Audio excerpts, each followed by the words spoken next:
السلام علیکم. ډیره د افسوس خبره ده چې میرا زنا مسلمان ورینا مسلمان شه پښتنو ورینا دا خبره کوي چې اسرائیل به مش سره سکړي دي چې میر اسرائیل نه تسلیمای معنی دا فلسطین شه چې د میرا خويند مې د عزتینه تار کړل او د هغه بندکین ظلم کوي دا خلک د مش نه دي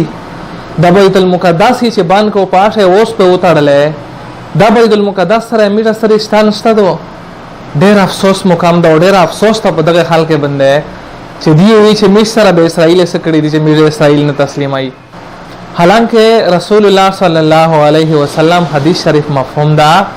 چې د ټول امت مسلمه داسې مثال دا لکه یو وجود چې په وجود شي په یو ځای باندې سړی باندې تکلیف وي داسې ټول وجود نه پریشان وي دارنګه چې فلسطین سے پچا تکلیف وي په کشمیر سے پچا تکلیف وي په افغانستان په چچنیا سے دا عزت منه میشت سے خپل ځون غني او د خپل ځون تکلیف غني او دغه د پر امیر په هر لحاظ سره امیر اواز اوچتای کم از کم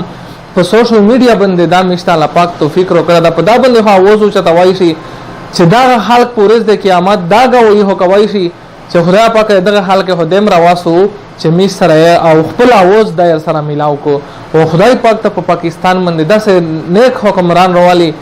چې هغه د صلاح الدین ایوبی غوندي چې هغه سره د مسلمان درد او فکر وي او غون مسلمان درد او فکر دا دای خپل ځون درد او شمرای نشته سن اجازه غوړي د الله په امان.